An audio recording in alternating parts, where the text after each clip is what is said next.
दादा महाराज की। श्री राम जय राम जय जय राम।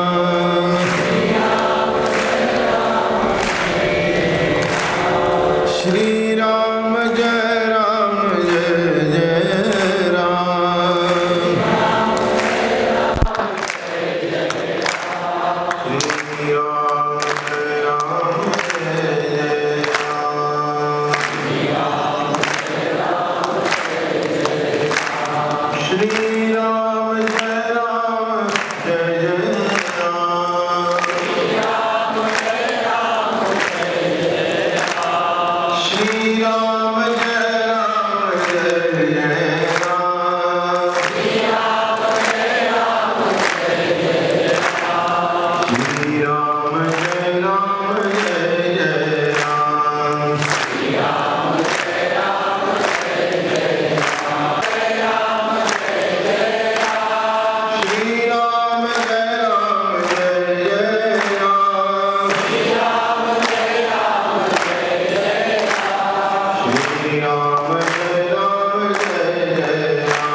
ज्ञानदेव तुकाराम ज्ञानेश्वर महाराज तुकाराम महाराज सद्गुरु दादा महाराज रामचंद्र प्रभु की जय। वायु सुत हनुमान की जय। श्री राम जय राम दो अक्षरी मनता महाबात का होय बोहरी। मनोनी नामन संडे क्षण भरी अखंडाकार हरिस्मरा।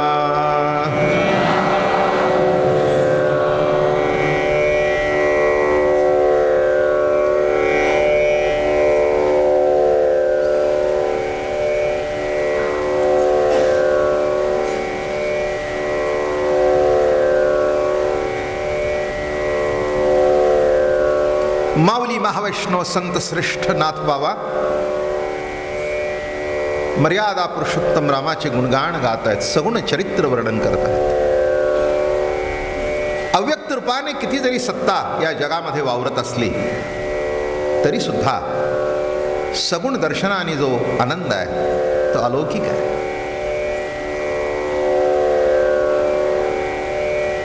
मुलगा झाला नाही असं म्हणत नाही मी, झाला असं म्हणतो।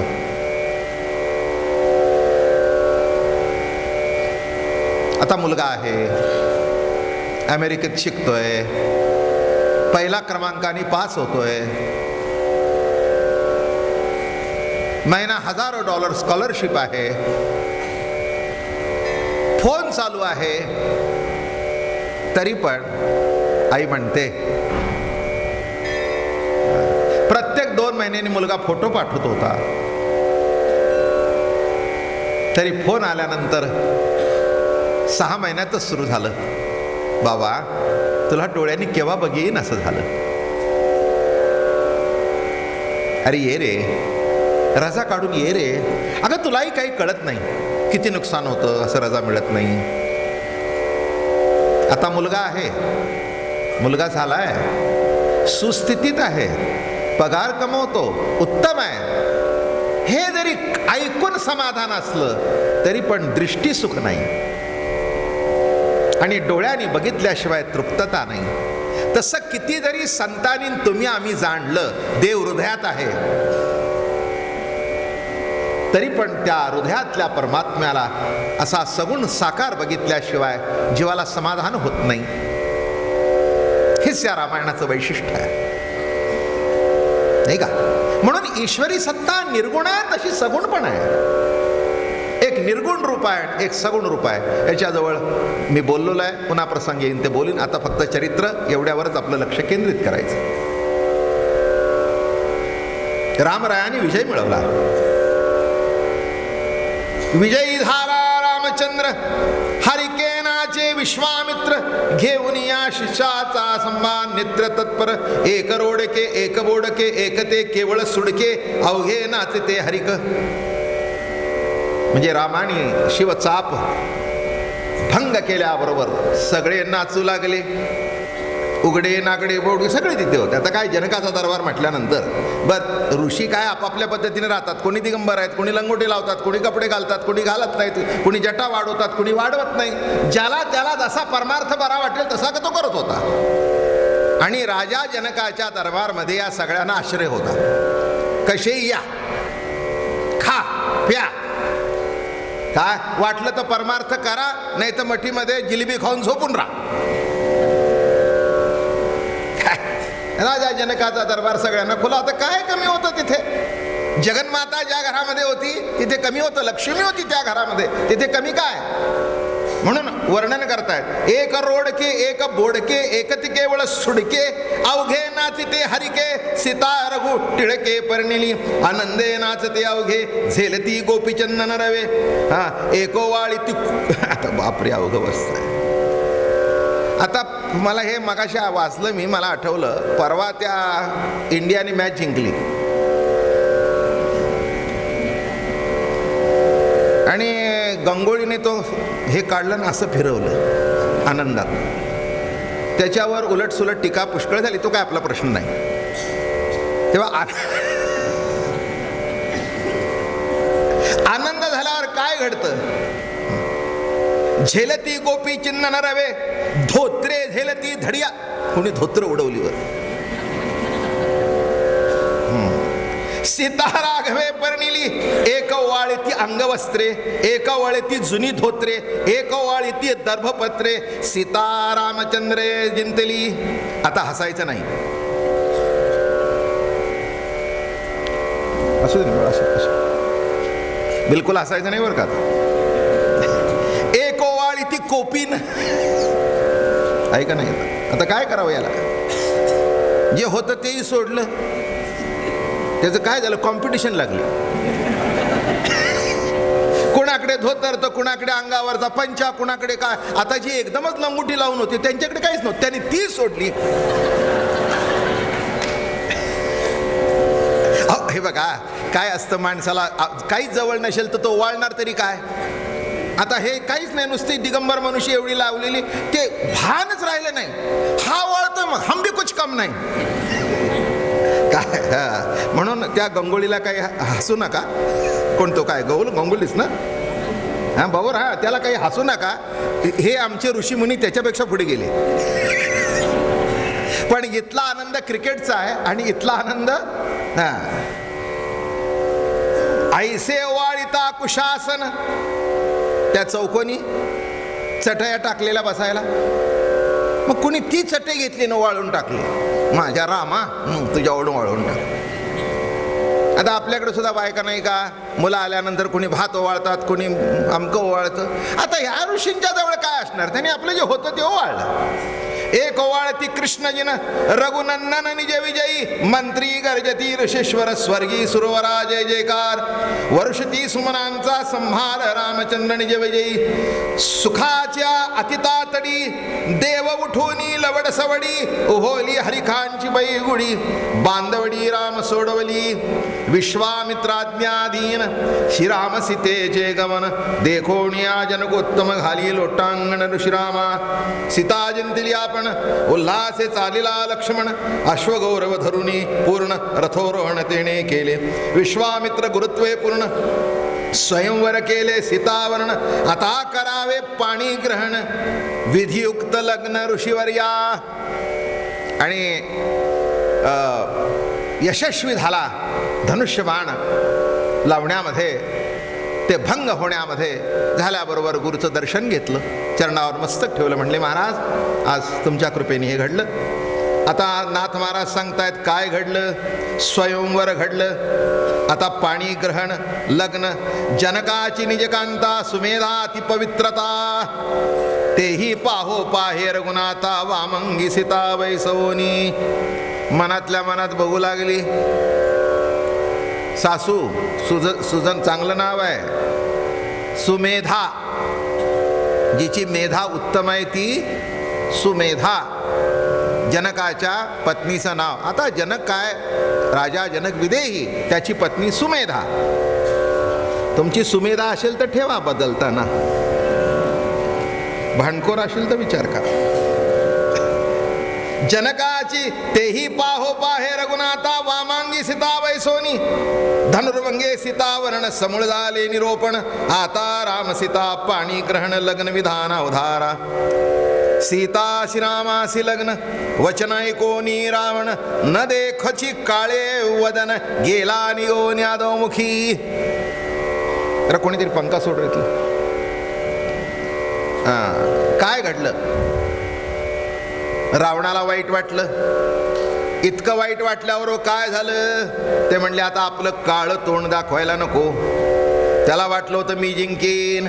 काय एक लक्षात घ्या, मी तुम्हाला सांगू, किती कोणत्याही क्षेत्रातला कोणचा माणूस असू दे, अगदी टॉप लेवलचा असू दे, अहंकार झाल्यानंतर त्या अहंकाराचा नाश केव्हा नाही केव्हा तरी घडतच असतो. आणि त्याला कळतं आपण काही टॉप नाही.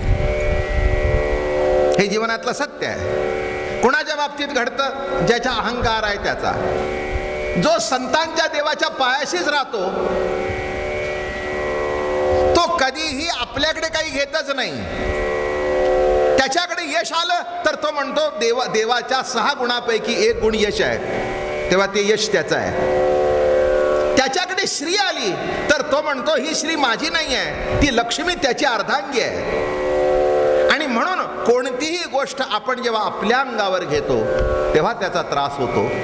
देवाच्या चरणी अर्पण करतो तेव्हा संसार असू दे नाही तर परमार्थ असू दे, देवाच्या चरणी अर्पण झाल्यानंतर जे तुमच्या वाटणीला येतो तो प्रसाद. म्हणून सामान्य माणसं आणि संत याच्यातला हा मूलभूत फरक आहे. देखो निश्राम प्रताप, राजे झाले अहमकंप, तेही सांडोनिया कंदर्प दर्प गेले नृप निजनगरा. या परी राजे राक्षसा आणि राम प्रते केले विमुख प्रतापे, तेने जनकाचा अत्यंत सुख परमहरिक लग्नाचा. बरं झालं म्हणले जे जायचे ते गेले. काय असतं, काही काही आपल्या नात्या गोत्यातली माणसं अत्यंत भांडखोर असतात. तुम्हाला अनुभव असेल, म्हणजे मी काही सांगायची गरज नाही. इथे प्रत्येक माणसाला हा अनुभव आहे. परिस्थितीजन्य आपण त्यांना आमंत्रण देतो, पण नाही आले तर बरे, हेच आपल्या मनात वाटल्याशिवाय काही राहत नाही. हे स्वाभाविक आहे. आपण मंगल कार्य काढावं आणि कुठेतरी एका सुपारीवरून भांडण काढावं. माझी ओटी भरताना सुपारी नव्हती, आता याला काय करावं या सुपारीला. नाही, किती अवघड. एका सुपारी पानं नव्हती. मध्ये मी गेलो होतो तिथे, त्या पानावरती सुपारीची खांड ठेवत होती, पानं दिली, सुपारी नाही. म्हटलं बाबा सांभाळून घे त्याला, हे रुपया घे, अख्खी ठेव. काय माणसाचा मान काय असतं, ज्याला कुठेच मान मिळत नाही ते एका सुपारी करता अडून बसतं. म्हणून एक लक्षात ठेवा, मान मागायला कधी जाऊ नका. मी रोज सांगतोय तुम्हाला, कधी मान मागायला जाऊ नका. जो मान मागतो त्याचा अपमान झाल्याशिवाय राहत नाही. जो मान मागतो तो दुसऱ्याच्या ताब्यात आपली मान देतो. मान मिळायचा असेल ना, तो आपोआप तुमच्या दारात असं लोटांगण घेतील. म्हणून मागून मिळत नसतं. आणि आला जरी मान, जितका मान येईल तितकी मान खाली वाकू द्या, म्हणजे अहंकार डोक्यावरून निघून जाईल. कळलं. तो डोक्यात शिरून देऊ नका. जे जे काही यश असतं आत्ताच सांगितलं, यश असू दे, कीर्ती असू दे, लौकिक असू दे, यश, श्री, वैराग्य, औदार्य, ज्ञान, ऐश्वर्य, हे साही गुण वसती जेत तया नाम भगवान. षडगुण ऐश्वर्य संपन्न भगवान आहे, हे साही गुण आहेत. मग याच्यातलं एक जरी आपल्याकडे आलं तरी समजावं हा भगवंताचा अंश आपल्याकडे आलेला आहे. मग त्याचा अहंकार करण्याची काही गरज आहे? म्हणून ही जी होती विघ्न करणारी, त्यांची तोंड आपोआपच काळी झाली. तुकाराम महाराज फार सुंदर लिहितात, अहंकाराचे तोंड काळे दावी बळे अंधार. अहंकाराचं तोंड नेहमी काळं असतं, त्यामुळे ते आपोआप निघून गेले. राजा जनकाला बरं वाटतं. राजा म्हणे विश्वामित्रासी, शीघ्र आणावया दशरथासी, मी धाडितो प्रधानासी, प्रीतो यासी मानिना. ऐके ऋषीश्वरा कौशिका, तुझी नसता पत्रिका, दशरथन मानी ब्रह्मादिका, तेथे या मशका कोण पुसे. ऐके ऋषी, त्यांचा कुलोपाध्याय कौशिक होता, आणि त्याला सांगितलं तू राजाला पत्र लिही की असं असं घडलं, तुझ्या मुलाने असं केलं, तुझी न लाभता संज्ञा वशिष्ठ कदाने लग्ना. अरे बाबा, तू मोठा आहेस, तुझा अधिकार मोठा आहे. मी जरी राजा असलो, जनक राजा जरी असलो, तरी दशरथ कुठे, मी कुठे. आणि आता तर आम्ही मुलीकडचे झालो. काय एरवी कदाचित म्हणत असतील दशरथी श्रेष्ठ आहे, राजा जनक काही कमी आहे का? पण आता नातं कसं झालं? ते मुलाकडचे आणि आम्ही मुलीकडचे. असं असल्या कारणाने तुझी न लाभता आमच्यात रामप्रतापे अतिश्रेष्ठ, पत्र लेवाती स्पष्ट, जेणे सुखावे श्री वशिष्ठ नृपवशिष्ठ आत्मज. प्रेमे कुंपमे परमप्रीती पत्रिका. मग सगळं लिहिलं उत्तम, मायना उत्तम लिहिला, कळवलं असं असं असं असं आहे. मग ती कुंकुम तिलक लावून पत्रिकेला कसं करत असत पूर्वी, आता काही कुंकुम तिलक लावत नाहीत. आता सोयीच्या अनुसार फेविकॉल त्याच्यावर एक लाल रंग आणि पिवळा रंग आणि अक्षरशः टिकून टाकायचे, अशा करतात. पण पूर्वी असं होतं, ते असं हळदी कुंकू त्याच्यावर शिंपडायचं, शुभ मानायचे. प्रेमे कुंकुमे परम प्रीती. पण कसलं कुंकू शिंपडलं? प्रेम कुंकू. लक्षात ठेवा, महिलांनी नवऱ्याच्या प्रेमाचं प्रतीक म्हणून कुंकू लावावं. मी म्हणत नाही, ते म्हणतात प्रेम कुंकू. पहिलं प्रथेचं कुंकू आणि लग्नानंतर प्रेमाचं कुंकू. माझं बोलणं कळलं का? पहिलं कुंकू कशाचं? प्रथेचं. लावलं तरी ठीक, न लावलं तरी ठीक. आणि लग्नामध्ये जे लावलं जातं ते कुंकू कशाचं आहे? प्रेम कुंकुमे परमप्रीती पत्रिका शोभे शोभोनी स्थिती, ज्याचे प्रधान्य त्रिजगत प्राधाते प्रधान हाती दिजली. बैसला मनोरथी रथी चारुवारू चहुपुरुषार्थी, मनासी ज्याचे निजगती तोची सारथी दुरेसी. पुष्कळ अध्यात्म सांगितले, प्रत्येक सांगायचं म्हटलं तर फार वेळ जाईल. मनोरथ रूपी रथावर बसला. काय असतं? मनाचा वेग जगात सगळ्यापेक्षा जास्ती आहे, अतिशय पॉवरफुल मन. आता इथे बसून तुम्ही लंडनला जाऊन पुन्हा प्रवचनाला हजर, म्हणजे माझे शब्द बोलायच्या अगोदर काय गती आहे बघा. बरं का, एखादा मनुष्य अमेरिकेला जाऊन आला असेल आपल्या मुलाकडे, तर लगेच बघा म्हणत तोपर्यंत अमेरिकेला गेला, पुन्हा प्रवचनाला येऊन अजून जगात इतकं विमान कोणी फास्ट काढलेलं नाही. काय कुठेही 10-12 तास लागतातच. दिल्लीला जायचं म्हटलं तरी 1.5 तास. पण हे मनाची पॉवर इतकी फट फट फट हजर, इतकं पॉवरफुल. मनाचं वर्णन करताना म्हणाले, महामेरूची बांधवेल पुढी, शून्याची मुरडवेल नरडी, परिया मनाची ओढी अनिवार. मनाची ओढ इतकी अनावार आहे. आणि एक मन असं आहे, मनाने देवापर्यंत पोचता येतं, वाईटापर्यंत सुद्धा मनाने पोचता येतं. तुम्हाला न कळत मन वाईटाकडे जातं, चांगल्याकडे लावावं लागतं आणि वाईटाकडे जातं. मनाचा स्वभाव कळला का कसा आहे तो? काय आहे ते आहे, पण असा आहे बघा, नाही का? वाईट कल्पनेकडे मन चटकन जातं आणि देवाचं डोळे झाकून ध्यान करावं लागतं, आणि ज्याचं ध्यान नको आहे ते डोळ्यापुढून बाजूला सरत नाही. काय आश्चर्य आहे, आश्चर्य आहे. नाथ म्हणाले, महामेरूची बांधवेल पुडी. महामेरू इतका मोठा आहे पण त्याची पुडी बांधता येईल, शून्याचं नरड फोडता येईल, पण या मनाची ओढ इतकी अनवार आहे. यांनी भल्या भल्याला पटलं. जे म्हणाले आम्ही मन जिंकलं, जिंकलं म्हणतोपर्यंत अशी टांग मारली. त्या रावणाला कसं झालं बघा, ते उतान पडलं. असंच आहे, ऋषीवर्यांनी हजारो वर्षे डोळ्या झाकले पण एका क्षणामध्ये खलास झालं. म्हणून मनोरथ रथी चारुवारी चाहू पुरुषार्थ. 4 घोडे जुंपले, ते 4 पुरुषार्थ म्हणजे धर्म अर्थ काम आणि मोक्ष, हे 4 पुरुषार्थ. मनासी ज्याचे निजगती तोची सारथी धुरेसी. आता रथ चालवायला सुद्धा असा बसला की मन गेलं की घोडे गेले. हो, आता हे म्हणाल, तुम्ही मागाशीच म्हणला असली विमानं नाहीत, पण आता हे रथ रामाचे आहेत ना. हे रथ विमान त्यावेळेला सगळ्या गोष्टी ह्या होत्या. आपल्या याच्यामध्ये पोथीमध्ये वाचतोच आहे आपण, विमान होतं. विमान काही आजकाल नवीन नाही आपल्या भारतीय लोकांच्या करता. हां, जरी आत्ता तिकडे शोधून प्रगती तिकडून जरी झाली तरी आपल्याकडे आता त्याची पुष्कळ गती आहे. सद्गुरु कौशिक अभ्यासिरे रामलक्षण सुविद्य भले. दादुलियांचे दादुले यश स्फुरले ती लोकी. जनकने माती प्रबळ अयोध्या प्रथम मोक्षपुरी. अजाचा पुत्र राज्य करी ते श्रीरामाची निजर्गी प्रधान ते थवरी पावला. दशरथ सभा वशिष्ठ गाडी ते पुढे इंद्रसभा बापुडी. प्रधान देखुणी आवडी होली गुडी विजयाची. सीता अत्यंत सुंदरी. आणि मग रामरायाच्या अयोध्या नगरीला गेले आणि गेल्यानंतर तिथला तो दरबार बघितला. दरबार बघितल्यावर कळलं, अरे अरे अरे अरे, हा इंद्राच्या सभेपेक्षा सुद्धा फार अचाट आहे. त्याही जनकाचे नेमा ते सिद्धी पावेले चापात सवेसी गांजोनी समस्त. ते सीत्या रघुनाथे जिंकली. प्रधानाचा सुखोत्तरी सभा गर्जे जय जयकारी.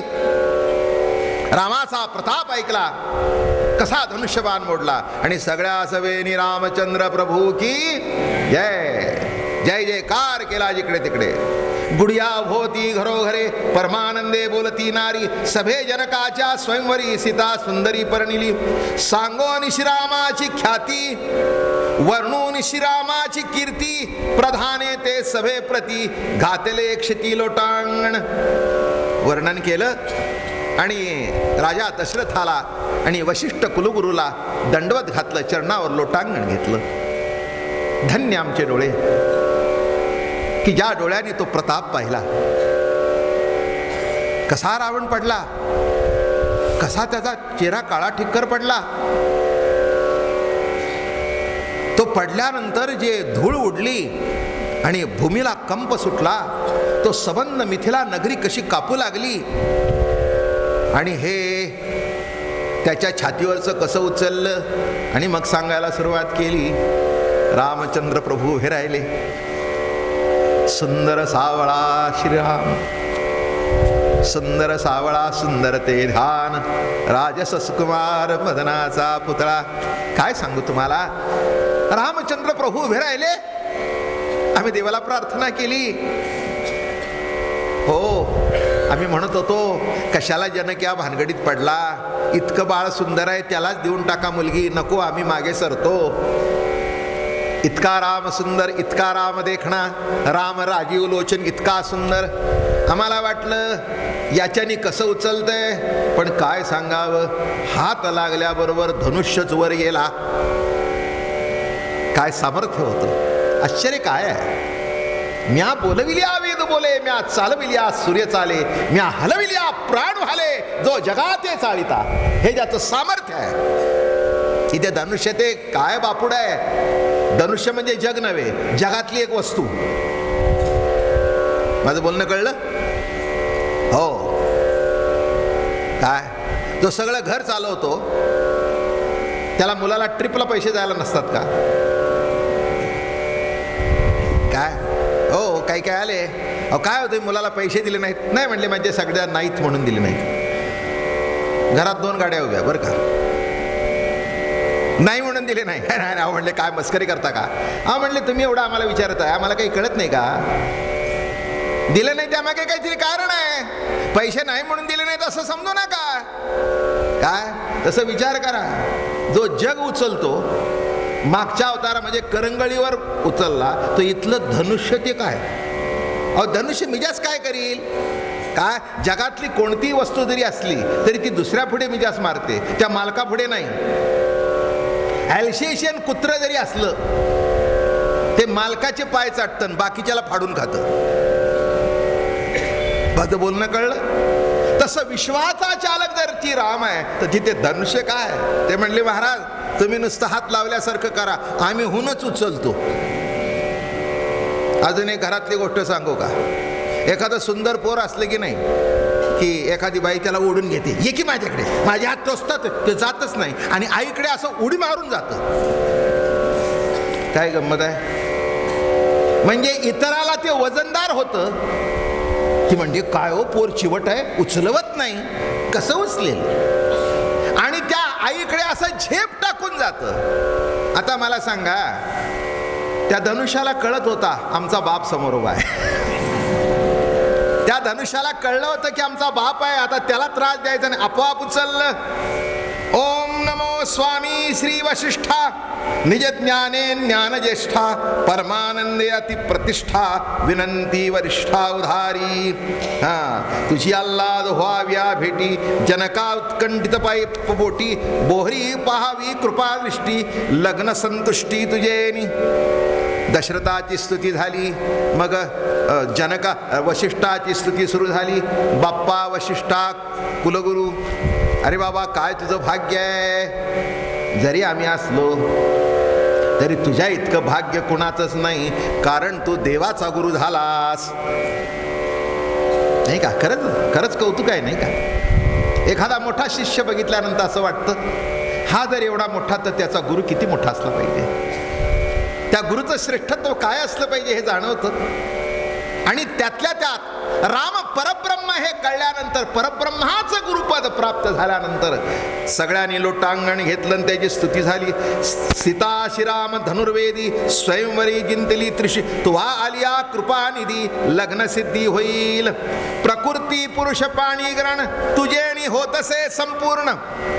जानकी आणि रामाचं लग्न म्हणजे प्रकृती पुरुषाचं पाणी ग्रहण आहे. दशेंद्रिय दशरथ तुची करता तुची नियंता. ऐका तत्वज्ञान. दशेंद्रिय दशरथ, दशरथ दशेंद्रिय बरं का? हा दशेंद्रियाचा रथ मागे सांगितले, पण पुन्हा फिट्ट बसावं डोक्यात म्हणून सांगतो. दशेंद्रियांचा रथ दशरथ. पंचज्ञान इंद्रिय, पंचकर्मेंद्रिय. आता हा रथ सुद्धा राम आहे म्हणून चाललाय. आणि ज्या दिवशी दशरथाला सोडून राम गेला त्या दिवशी दशरथ कोसळला. कळलं का? तेव्हा तुमचं आमचंही तेच व्हायचं काय? म्हणून इथे बसलेले सगळे दशरथच आहेत. या दशेंद्रियांच्या रथामध्ये राम अधिष्ठित आहे म्हणून सगळं नीटनेटकं आहे. पोरं निदान बोलतायत तरी, घरात ठेवतायत तरी. आणि ज्या दिवशी या दशेंद्रियातल्या रथाला राम सोडून जाईल याच्याशिवाय दुसरा तुम्हाला सद्गती नाही. माझं म्हणणं कळलं? आणि राम जिथपर्यंत आहे हात लावायची हिंमत नाही कोणाची. काय रामाची पावर आहे, नेहमी प्रवचनातून फार व्यापक सांगतो मी बरं का. एक गंमत सांगतो तुम्हाला.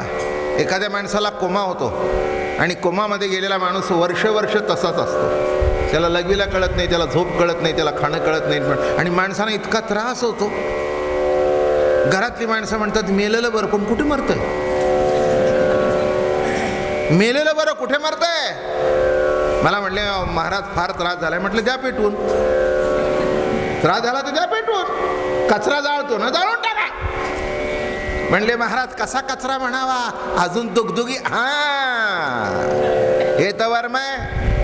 म्हणून एक सांगतो, सगळ्या जगाने तुम्हाला सोडून जाऊ दे, काही फरक पडत नाही, पण तो गेल्यानंतर संपलं. आणि तो आहे तिथपर्यंत जगाला वाटलं हा निकामी आहे, पेटवून द्यावा, हिंमत नाही. हां, डॉक्टरला घेऊन येऊन त्याला सांगा 1 लाख देतो, दे मेलं म्हणून सर्टिफिकेट. तो म्हणला 1 लाख घेऊन मी मरू का? नाही म्हणजे मला मारताय का? कारण असा कायदा आहे की स्मशानात गेल्यानंतर डॉक्टरचं सर्टिफिकेट घ्यावं लागतं आणि नेमकं लिहावं लागतं कशाने मेला. नॅचरल डेथ, ठीक आहे चला. हां, पण काही भानगड असेल तर शवाच्छादन करून फाडून 12 भानगडी होतात.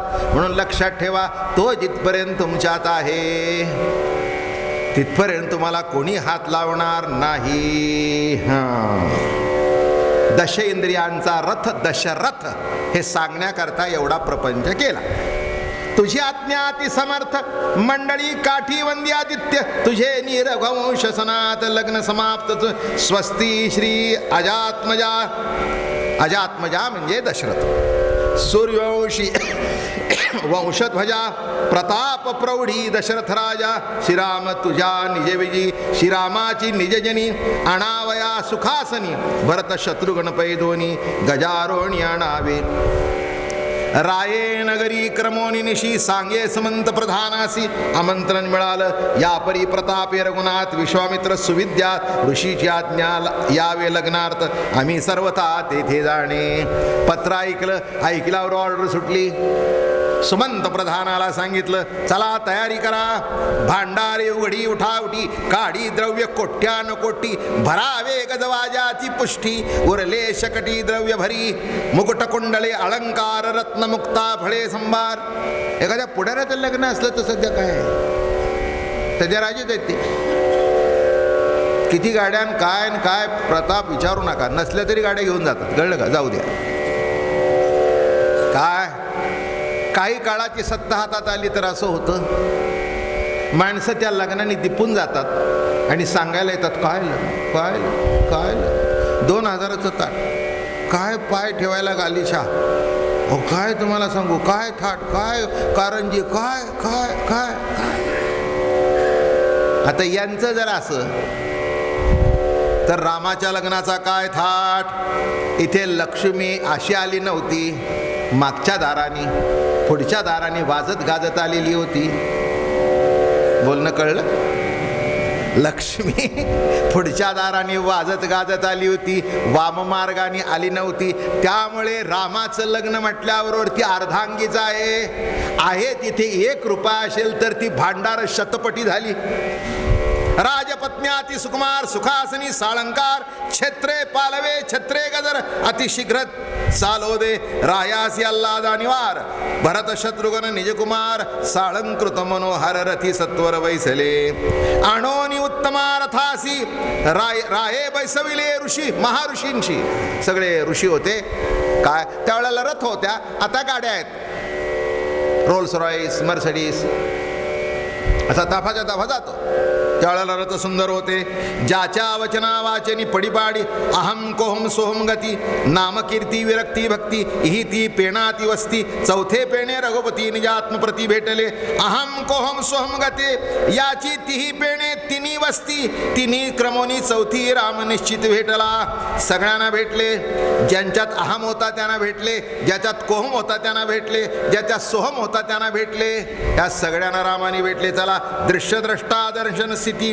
याची तिही पेणा तिन्ही वस्ती. तिन्ही क्रमोनी चौथी राम निश्चित भेटेल.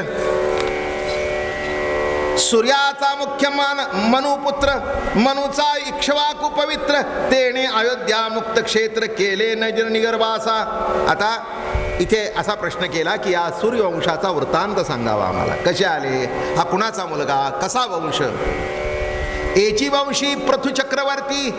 रसातळी जाता क्षिती. पृथ्वीने धरली निजात्म शक्ती. पृथ्वी म्हणती त्या पृथ्वीने तिला धरली म्हणून हिला पृथ्वी म्हणतात. पृथ्वीराजाने तिला धरली म्हणून तिला पृथ्वी म्हणतात. ये जीवंशी उत्तान चरण शिवी चक्रवर्ती. रुक्मांगद येती वंशी. त्याचा पुत्र धर्मांगद. येची वंशी अंबरीश. वृतसादोनी द्वादशी. देवा आणिला गर्भवासी. अंबरीश सुद्धा याच वंशात झाला की ज्यांनी देवाला सुद्धा 10 गर्भवास आपल्याबरोबर करायला लावले.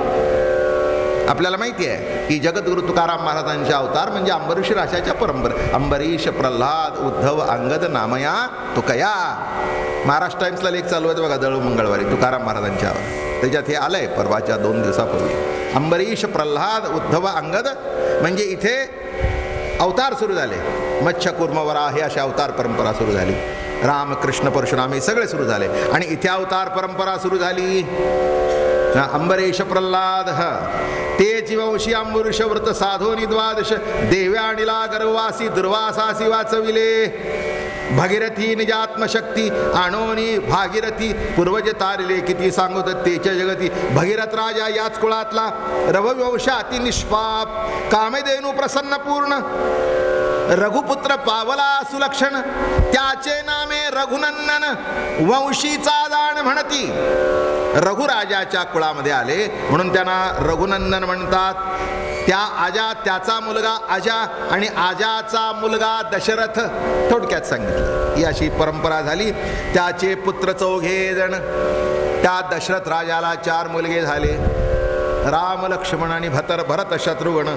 स्वर्यवंशी जे भूप सांगितली आता अतिप्रताप, तो तुझा कृपानुकंप, तो सद्रूप सद्गुरू.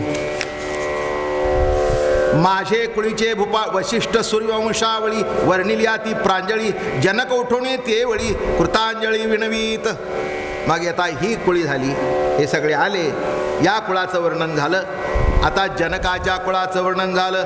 माझे कुळीचे भूपाळ, ख्यातिवंत अतिप्रबळ, रावळे परिसावे सकळ, कुळसकळ, निमीचा सुत मिथी सोज्वळ, निमी वंशातून आले. त्याच्या पूर्वज कोण आहेत? निमी आहे. मिथिपुत्र प्रथम जनक, जो का अत्यंत सात्विक, पुत्रप्राय पाळी लोक या लागी जनक नाम. लक्षात घ्या, निमीच्या वंशामध्ये जनक आले पूर्वीचे, आणि ते प्रजेचे पित्यासारखं पालन करत होते, जनकासारखं पालन करत होते. म्हणजे प्रजा म्हणून नाही, प्रजेचं पालन कसं पुत्रवत करत होते, आपली मुलायत असं करत होते. त्यामुळे त्याचं नाव जनक पडलं. या लागी जनक नाम त्यासी, त्याचा पुत्र धृष्टकेतू, जनकवंशी अतिविख्यातू, दळबळे प्रता, त्यापासून अनेक जनक नामाचे नृपदेक. तेही सांगता बहु स्वकीर्ती जनक, स्वदेह विदेह जनक, त्या माजिल मी एक, निजसेवक तुमचा. अनेक जनकराजे होऊन गेले, त्यापैकी मी एक आहे. मग मी युद्ध केले, घ्यावे आमच्या परराज्यासी, हिरोन न्याव्या सितेसी, सुधनवाला अति क्रोधेसी. असं आमचं राज्य सुंदर चालू असताना सुधनवा तिथे आला आणि त्याने युद्ध केलं. त्याला युद्धामध्ये मी हरवलं आणि त्याचं जे राज्य आलं ते माझ्या बंधूला दिलं. कुशध्वजासी म्या दिले. कुशध्वज माझा धाकटा बंधू. थोडंसं हे समजून घेणं महत्वाचं आहे. राजा प्रतापे प्रताप सुद्धू, त्याच्या कन्ये दोघी वधू, वर संबंधू करू इच्छी. सीता दिदली रामाशी, उर्मिला दिदली लक्ष्मणासी, मांडवी दिदली भरितासी, शत्रुघ्नाती श्रुतिकीर्ती. नावं चांगली आहेत, मांडवी, श्रुतिकीर्ती. ही ठेवा नावं मुलींची. काय हो, एक ऋषीची नावं सुद्धा आपण जर शब्दकोश बघितले तर इतकी सुंदर सुंदर नावं आहेत.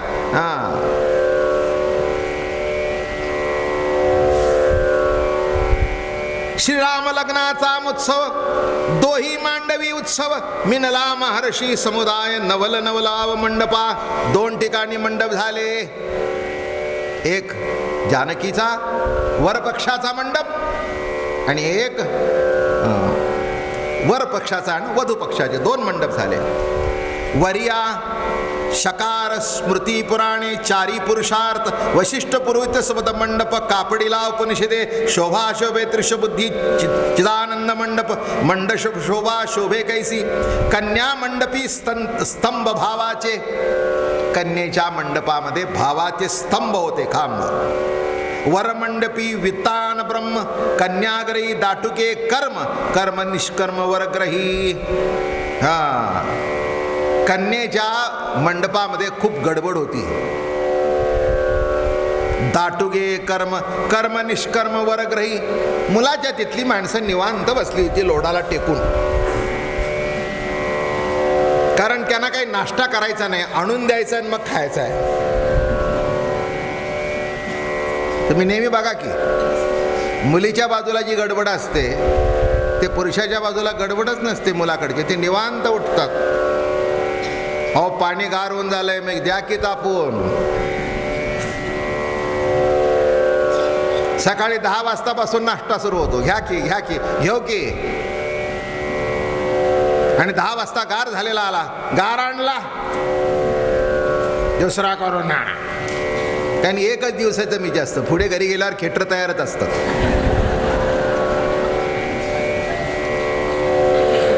नाही जरा सांभाळून घ्या एकमेकाला. गार कचोरी आणली, कॉफी गार गुट्ट झाली. अहो काय तुम्हाला सांगू, मी एका लग्नाला गेलो, फार मोठी माणसं होती, लोणावळ्याला लग्न होतं. आणि आता ती विणीचं असतं की नाही, अहो त्या बाईने काय केलं तुम्हाला सांगू, ही विणीच्या घरातली गडबड सांगतोय, अप्रस्तुत काही सांगत नाही. कारण त्यांचा दिवस सारखा दुखदुखत असतो. काय चुकलं हे रागवले, काय चुकलं हे रागवले, काय करता काय. आणि हे चकल्या गेल्या, चकल्या आता सगळेजण चकली म्हणतात. आमच्याकडे काटे कोडुबळी म्हणतात सातारा भागात. म्हणजे कोडुबळी निराळी, त्याचा सोऱ्या निराळा, पीठ तेच पण काटे आले की काटे कोडुबळी. नाव माहिती असू द्या. शहरामध्ये त्याची चकली झाली, गावामध्ये कानवला आणि शहरात करंजी, असे नावं बदलत गेले. म्हणून आपलं थोडं माहिती असावी म्हणून अगोदर मधून माझंही आपलं हे पुराण असू द्या. काय ती चकली सांगत होता, तिने काय केलं त्या बाईनी, तोंडात घालावी की विरघळावी म्हणून खूप लोणी बिणी घातलं आणि इतक्या सुंदर चकल्या केल्या. त्या येता येता डब्यात हादरून हादरून काय झालं ते सांगायची गरज नाही. आता तुम्हाला सांगू, त्या मुलाच्या विणी पुढे त्याने सुंदर ती चकलीचं ताट ठेवलं. फुटलेल्या आणल्या, फुटलेल्या, नशीब फुटलं माझं, झालं सुरू. हे मी माझ्या डोळ्यांनी बघितलंय. तुटक्या फुटक्या, एकुलता एक माझा मुलगा, पुन्हा दुसरा आहे का, कोण मला चकल्या आण. आता काय चकली चकली, आयुष्यभर चकली. या साहेब बघा किती अवघड आहे. म्हणून हे सांगतायत ते बरोबर आहे सगळं. नात अगदी फक्त खुलासा करून सांगायचं काम माझं, पण एवढं डिटेलमध्ये करणार नाही आता, कारण रामायण जरा पुढे सरकलं पाहिजे. ज्ञानेश्वरी निराळी असते, जरा हे थोडंसं हळू. कन्या मंडपी चांदोवा धर्म, हे वर चांदी बांधतात ना, चांदोवा धर्म. वर मंडपी वित्तान ब्रह्म, कन्याग्रही दाटुगी कर्म कर्म निष्कर्म वर्ग. वराच्या इकडचे निवांत बसले ते. कन्याग्रही साधन पंक्ती, वरग्रही साधन शांती. वा काय, कन्याग्रहामध्ये साधन पंक्ती आणि वराग्रहामध्ये साधन शांती. कन्याग्रही रत्नज्योती, नित्यानित्य दीप्ती वरग्रही. कन्या मंडपी नवरसप्रीती, वरमंडती नवविध भक्ती. कन्याग्रही विधी सर्वथी, विधी नामोक्त कन्याग्रही. सुवर्णशृंगी रौप्यकरी कास्यद, सगळे असं सजवलेलं तुम्हाला सांगू, मंडप काय बोलायचं काम नाही. अप्रतिम असा मंडप सजला.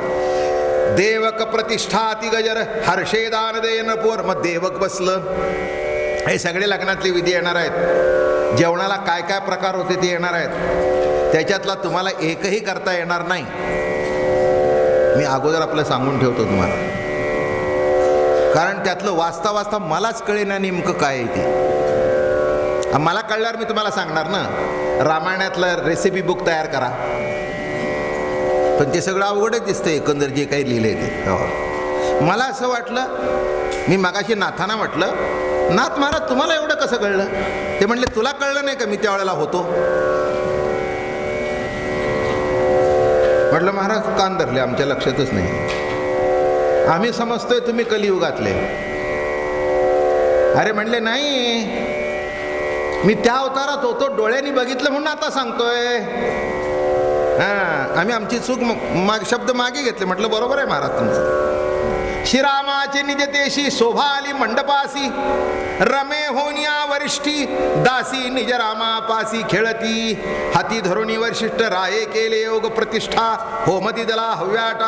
आता काय तुम्हाला सांगू, काय असतं, लग्न मंडप किती जरी सजला पण नवरा आल्याशिवाय शोभा नाही. मग तो कसाही असे नका, म्हणजे तो काय अगदी रामासारखाच असायला पाहिजे असं नाही, पण त्या दिवशी तरी तो जरा नीटनेटका दिसतो.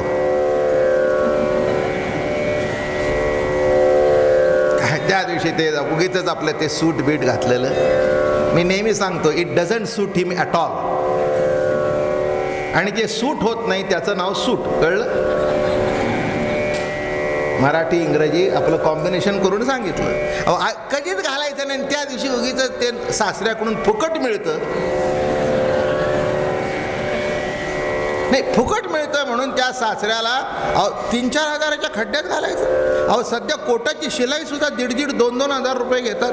3,000 रुपये आणि 3-4 हजाराचं कापड 7-8 हजार, आणि पुन्हा ते घालायचंच नाही.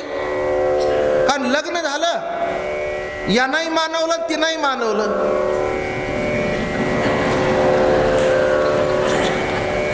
दोन महिन्यात पुढचंच बटन लागेल. आता कशाची पॅन्ट? त्यापेक्षा मला सांगायचंय, नुसता हिंदुत्वाचा गजर करू नका. वेश सुद्धा जरा हिंदूंचा ठेवा. वाया घालवायचे नाहीत ना. त्याला सांग ना, जरा 4-5 लेंगे द्या, 4-5 सदरे द्या, जरा ढगळ अंगाचे द्या, एकदम फिटिंग नको.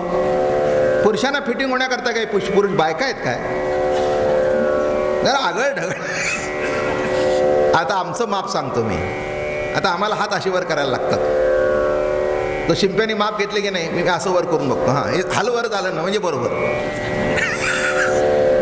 आता प्रवचन करताना वर झालं, ते जर वरच झालं नाही तर मग कसं होतं?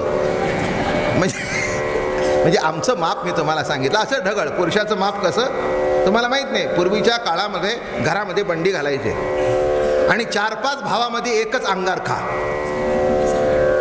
आणि त्याचं माप बीप काही नाही. हात लांब झाले तर, कारण सुरकुतीचा अंगारखा लांब झालं तर वर करायचं, ढिलं झालं तर खाली ओढायचं.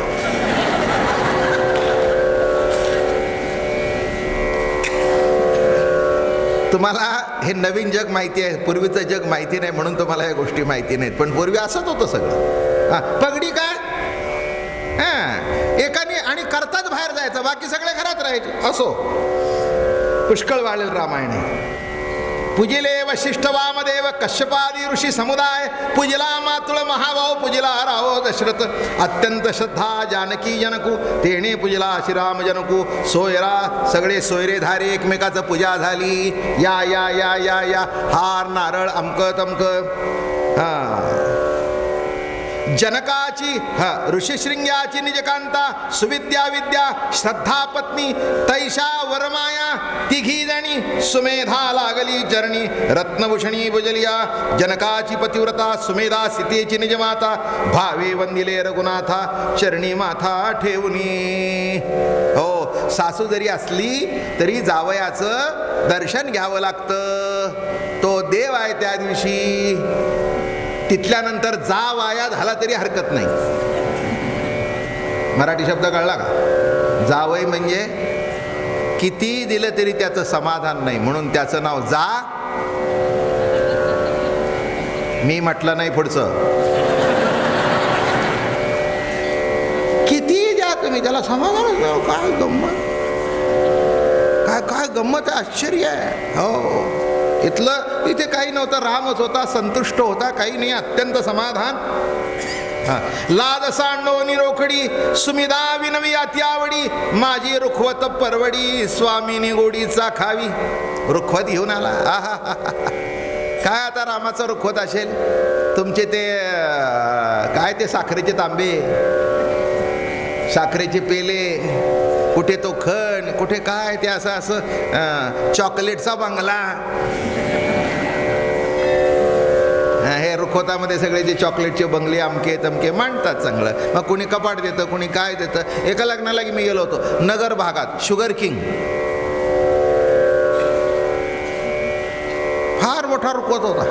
म्हणजे जवळजवळ पाव मंडप हे एवढं तर सगळं त्या रुखवतानीच भरलं होतं. शेवटी सासऱ्याने जावयाला विचारले, याच्यामध्ये कमी काय?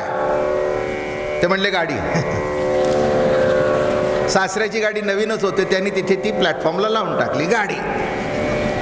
आता आपली गाडी केव्हा पोचायची तिथे? मी रुखवत म्हणून वर्णन करतोय. तुझे निउद्देश सतत परिपाक केले बहुत, भावाचा भोगता तू रघुनाथ, मनोरथ पुरवावे.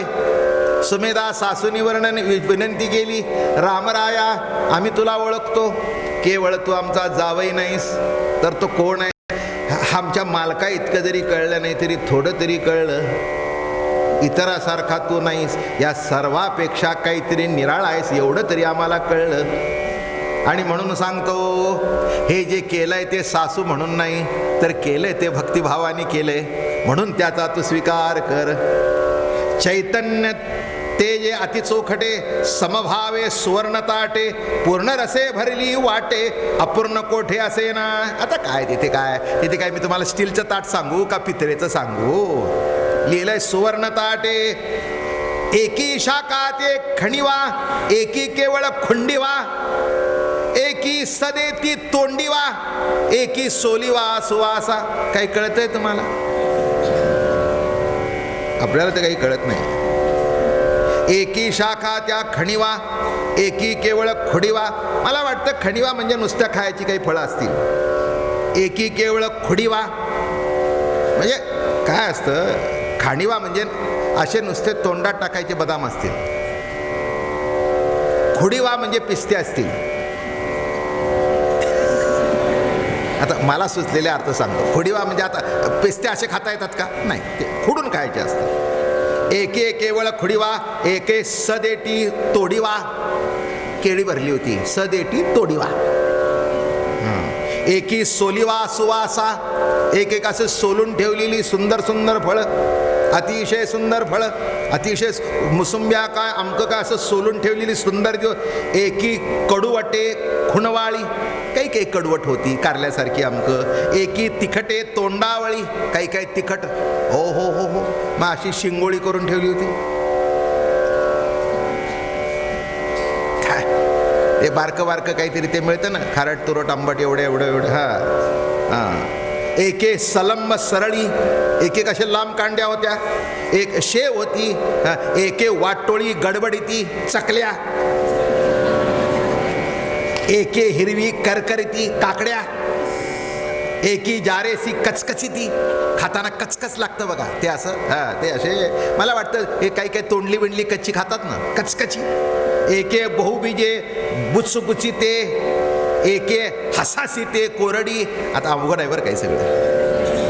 एके अत्यंत आंबट, एके सभाह्य तिखट, एके सर्वांगे कडवट, एके तुरट समीपती, एके वाडो निजारटली, एके संपुष्टे. आता काय?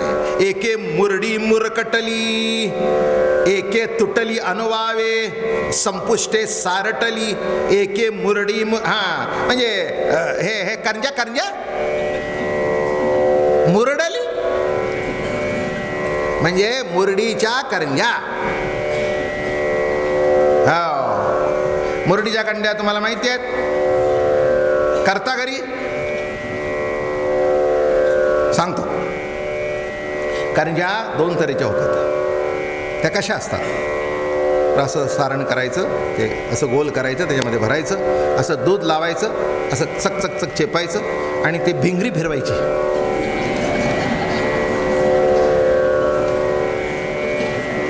म्हणजे चमच्याने असं करायचं आणि याने फिरायचं. आणि या काय होतं बरं का, त्या टाकल्या की असं तोंड उकलतं.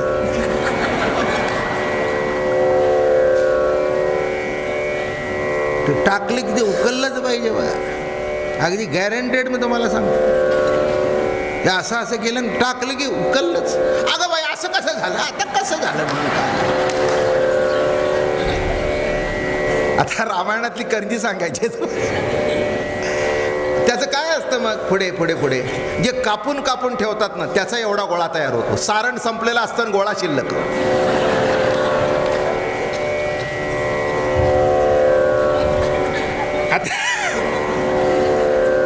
आता शेवटी प्रश्न पडत असतो की त्याचं काय करावं. बरं, त्याच्यात एवढं ते हे काय सपिटी लावलेली असते, म्हणजे ते चांगलं पदर धरावा म्हणून.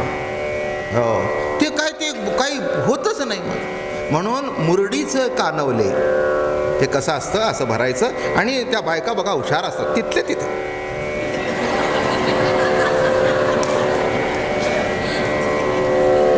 अशी ती वेणी तयार होते. आणि तोंड अशी आतमध्ये दुमडल्या कारणाने ती करंजी कधीही फुटत नाही. म्हणून ज्या सुनांची ज्या सासवांची तोंड आतमध्ये मुरडलेली आहेत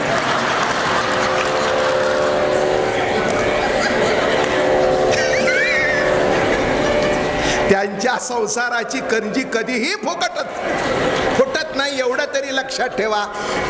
रामाचं काही घेऊ नका, पण एवढी मुरडीची करंजी घेऊन टाक. कळलं का? अहो काय ती वेणी, ती कधी फुटत नाही. कारण जे कापलेलं आहे ना ते फुटणारच. किती अवघड हो.